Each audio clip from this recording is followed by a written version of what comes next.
Hey everybody, it's Monica with Faith Coaching, and today I'm back with dynamic stretch, yoga flow, and static stretch post-workout. But before we get into that, I wanted to talk a little bit about my essential stretch guide, which I created over the summer with the help of my amazing intern. This guide includes all the most important stretches to do post-workout. So if you're not big on spending a whole lot of time stretching, this stuff is key for staying injury-free and faster recovery. Also, all my old workout plans are getting reloaded. If you've not been over on my YouTube channel for a while, because I stopped posting quite a few years ago, I am going to start posting again over there. That's Your Best Female Figure YouTube channel. And all my plans are still available through PayHip. Anyways, let's get started with our yoga flow. So come down into a forward fold and making sure that you're keeping your back straight, and then jump into a cobra or up dog.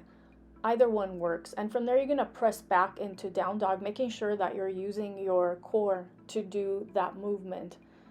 From there, you're going to draw your knee in towards your navel and then step that foot forward between the hands and come into a deep lunge twist.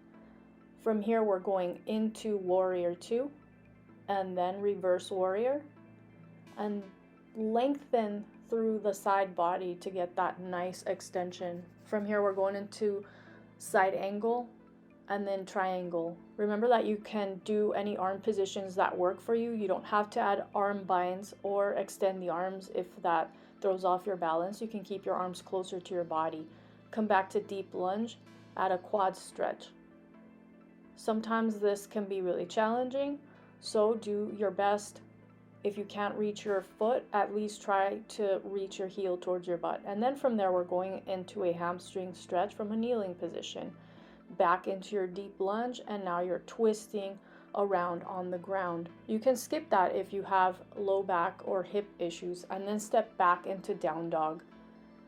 Get some nice length through the entire back of the body, jump back to forward fold, and then come back up to standing. Reach your arms overhead, take a nice deep breath, relax. We're going to repeat the entire sequence on the other side. This is how I teach flow yoga to my clients as well as my students. So remember, you're in forward fold. Feel free to play around with your feet, and then when you're ready, jump back into low push-up, up dog, down dog. If you need to take a little bit longer in a pose, feel free to do that. Step forward into deep lunge, add a twist. Or if you don't want to add a twist, then just stay in that deep lunge, really lengthening through those hip flexors. Come into warrior two, reverse warrior, side angle, with or without your arm binds or arm extensions, and then triangle pose. Triangle pose can be a little bit challenging, especially if you do extend the arms. So just take your time with it, engage through the core, come back into deep lunge, add a quad stretch to this. From there, press back into deep hamstring stretch from kneeling, keeping that torso nice and straight. Make sure that you're not rounding the back with most of these poses, and then low lunge to low twist. Step back into down dog, lengthen through the back of the body, squeeze the shoulder blades together, engage the core to jump to the front of your mat. Slowly come back to standing. And surprisingly, you are done with 4 minutes of yoga flow. That is amazing post-workout. You can come down into a deep squat and then roll all the way back onto your back and do corpse pose for a few minutes if that feels good, or just lay there for a few seconds, relaxing and feeling amazing after all your mobility work, your strength training, and your post-workout yoga flow. Now, if you want to stay with me for another 5 minutes, bring the knees into the chest, start rocking from side to side, really start drawing your deep abdominals in towards the spine, because you're gonna rock all the way up into a plank. All right, from here, we're going into kneeling, and we're gonna just slide one knee forward between the hands and come into pigeon. This is one of the easiest ways to come into pigeon. extend the arms forward if possible, or if you need to prop them up higher, make sure that you have blocks or mats or anything that's going to help you prop your arms where they need to be. From here, you're going to add a twist to this, so threading the needle again with that arm coming out the side of that front knee. You're going to feel that nice lengthening happening through the side body on the other side. Again, make sure that you're drawing your navel to your spine, and then if you want to, you can add some leg movement, you can add some bends, ankle rotations, you can even press your foot into the ground to really lengthen through those hip flexors. So when you're in static stretches, you don't need to just lay there completely still. You can do little things that are going to help to improve your flexibility. All right, from there we come into a seated twist. Notice how I'm just trying to relax my shoulders, rolling my neck around, really sinking my sit bones into the ground. And then I'm going to rotate it all the way to the other side. If that's really hard for you, then you can just move your legs around on the ground to switch sides. But I find that rotation to be really fun, and it kind of keeps your static stretch session a little bit more fun. All right, so we're coming into pigeon prep on the other side. Notice how my arms are a little closer to my body this time. I'm resting my forehead on my hands and my elbows are out to the sides. And then I dig my back foot into the ground, lift my leg, and extend my arms behind me. Add a few chest openers here, squeezing the shoulder blades together. All this stuff is incredible for improving your flexibility without having to try so hard. So remember that stretching is just like exercise, like regular workouts. You can add and delete things that work for your body. So if adding a twist to your pigeon feels really amazing, or adding a leg bend and an ankle rotation helps you to get deeper into that stretch, then feel free to do that. Or if you just feel like laying there because you had a really hard workout and you just want to relax in the stretch, that's totally fine too. These are all options that I give my students in my dynamic stretch class. All right, we've moved on to reclined frog pose, and I have a rolled up yoga mat under my low back. This feels amazing, and it really does help to release everything in the front of the body. It also helps to have your arms overhead. Make sure that your feet are together and that you're taking nice deep breaths and really drawing that navel to the spine to keep the low back safe and to really assist with the stretching of this. All right, from here we're moving on into reclined pigeon or reclined figure four, whatever you want to call this stretch. And again, you want to hollow out your abs so that you're really getting that low back into the ground. You don't want to be so rounded though that your entire low back starts lifting off the ground. All right, from here we're going into this twist, which stretches your hip flexors, your quads, a little bit of obliques. It can be a little bit hard on your knee. So if you have ITB issues or knee issues, maybe you don't want to have that foot be on top of the outside of the knee. Just do your bent leg wiper as we did during the mobility portion of this, which is over in part 1. Remember that you need to cater every stretch, every exercise to your unique body and needs, to your postural issues. That's how you're going to get the best results. You're not going to do it by forcing your body to do things that it can't do. So finally, we're going to finish up this stretch session with a little bit of back bending. If you can't do back bending, just come into a bridge. But if you can do a little bit of back bending, then just press all the way back up and really try your hardest to squeeze the shoulder blades together, squeeze your glutes to lengthen the entire front of the body. Hold there as long as you like, and then slowly come down. Draw the knees into the chest, rock from side to side so you counter that back bending. And then if you want to, you can add a little happy baby there just to relax the back a little bit more.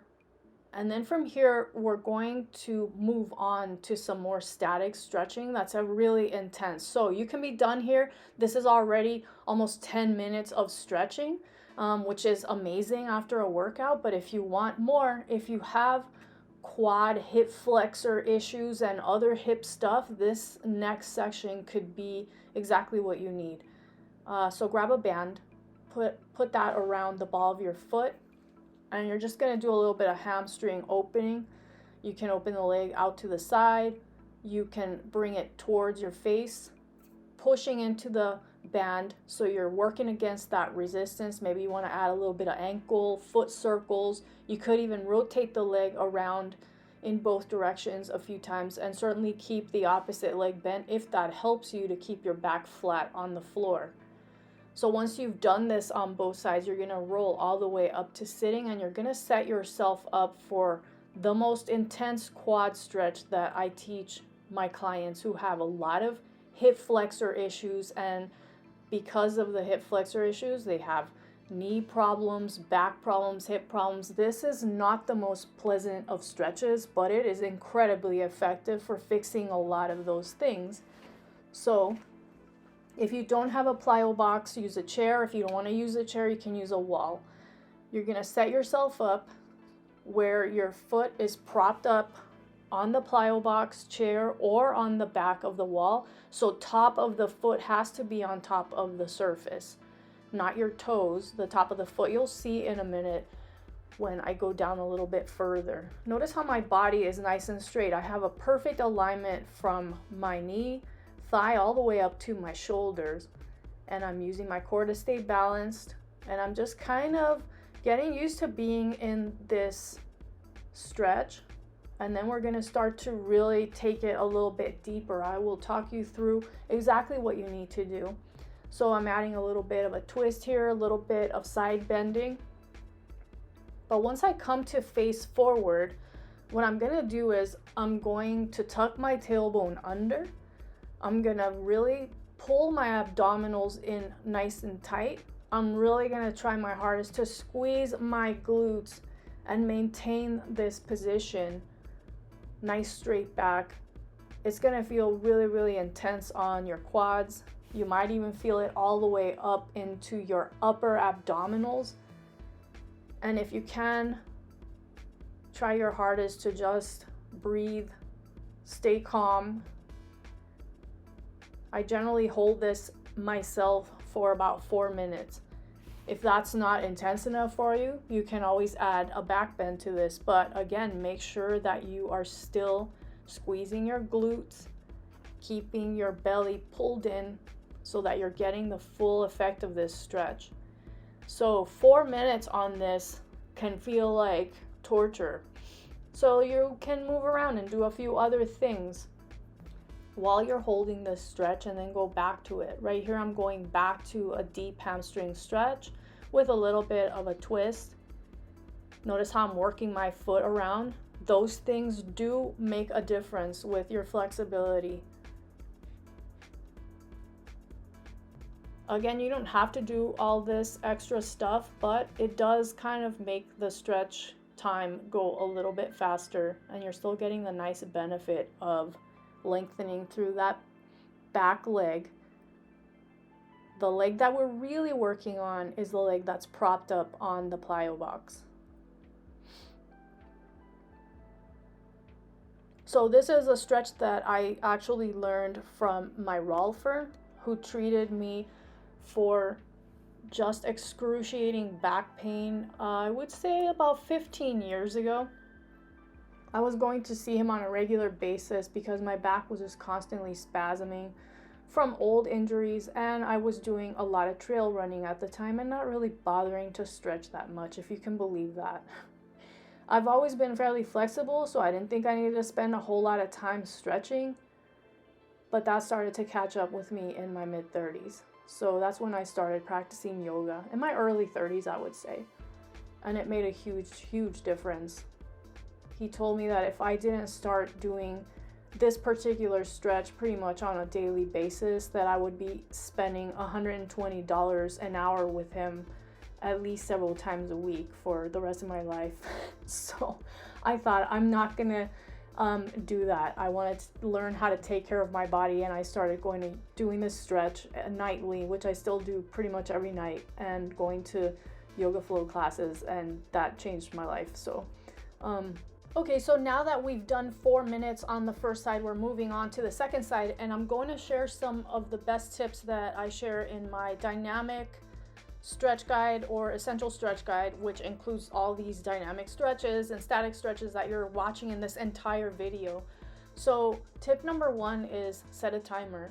I don't have my phone in this video because I'm texting people or getting texts. I'm actually watching the timer to make sure that I stretch long enough and also that I don't stretch too long. So setting a timer is really helpful for that, because then you don't have to worry about it. You know that timer is going to go off and you can just focus on what you should be doing during your stretch, which is contracting your opposing muscles, taking nice deep breaths and trying to just relax.